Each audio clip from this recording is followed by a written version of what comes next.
শেষ ট্রেনের যাত্রী। রাত 11:47। ঢাকার কমলাপুর রেল স্টেশনের শেষ ট্রেনটা ছাড়ার প্রস্তুতি নিচ্ছে। প্ল্যাটফর্ম প্রায় ফাঁকা। কুয়াশা আর হালকা ঠান্ডা বাতাসে পুরো জায়গাটা অদ্ভুত নীরব। রাহাত ব্যাগটা কাঁধে নিয়ে দ্রুত ট্রেনে উঠে পড়ল। তার গন্তব্য ময়মনসিংহ। জরুরি কাজে যেতে হচ্ছে।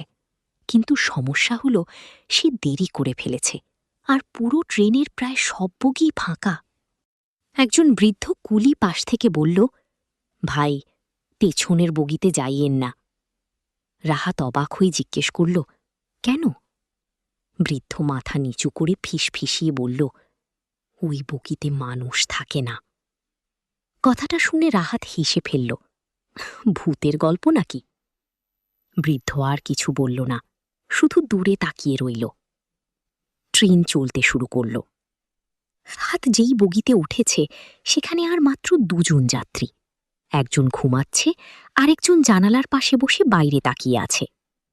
10 মিনিট পর হঠাৎ লাইট কয়েকবার ঝিকমিক করে নিভে গেল। পুরো বগি অন্ধকার। একটু পর আবার আলো জ্বলে উঠতেই রাহাত খেয়াল করল জানালার পাশে বসা লোকটা নেই। কিন্তু অদ্ভুত ব্যাপার হলো, দরজাও খুলেনি।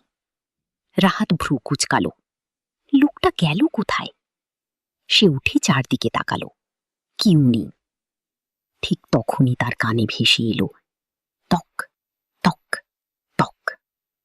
শব্দটা আসছে বুগির শেষ দিক থেকে। রাহাত ধীরে ধীরে এগিয়ে গেল। শব্দটা আরও স্পষ্ট হচ্ছে। টক টক টক। মনে হচ্ছে কেউ দেয়ালে নখ দিয়ে আঘাত করছে।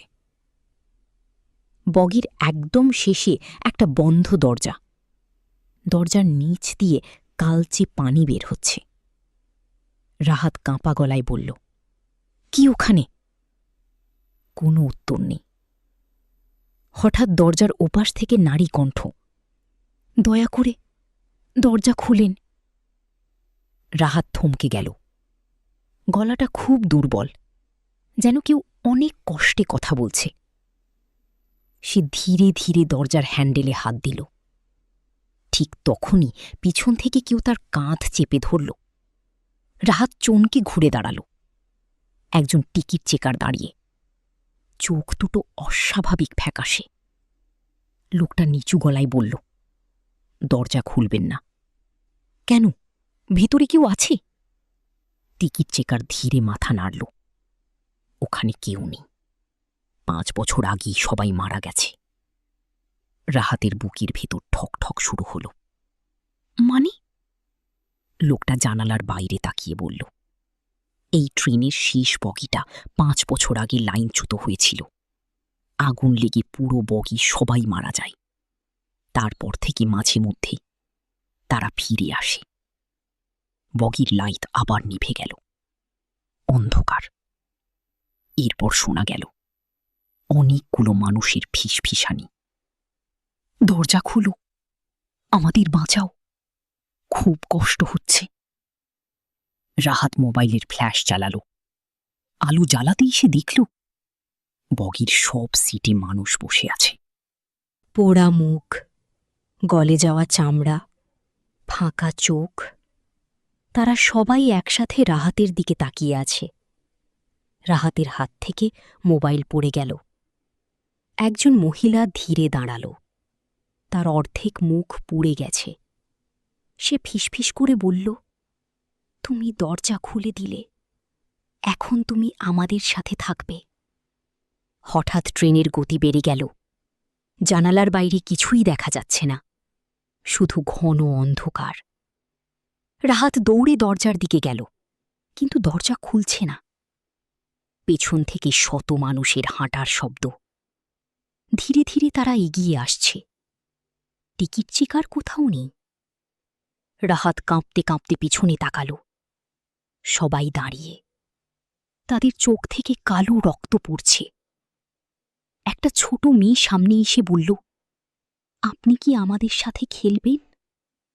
তার হাতে পোড়া একটা পুতুল। হঠাৎ পুরো বগি কেঁপে উঠল। তারপর এক বিকট চিৎকার। পরদিন সকালে ট্রেনটা ময়মনসিংহ স্টেশনে পৌঁছায়। সব যাত্রী নেমে যায়, কিন্তু শেষ বগির এক কোণায় একটা ব্যাগ পাওয়া যায়। ব্যাগের ভেতরে ছিল রাহাতের মোবাইল, আর মোবাইলের স্ক্রিনে একটা ভিডিও চলছিল। ভিডিওতে দেখা যাচ্ছিল রাহাত আতঙ্কে চিৎকার করছে, তার চারপাশে দাঁড়িয়ে আছে পোড়া মানুষগুলো। তারপর ভিডিওর শেষ মুহূর্তে ক্যামেরার খুব কাছে একটা মুখ ভেসে ওঠে, ফ্যাকাশে চোখ, পোড়া চামড়া, আর ঠোঁটে ভয়ঙ্কর হাসি। সে ধীরে ধীরে বলল, পরের যাত্রী তুমি। গল্পটি ভালো লাগলে অবশ্যই লাইক দিন, কমেন্ট করুন, সাবস্ক্রাইব করে পাশে থাকুন আরও ভৌতিক গল্পের জন্য।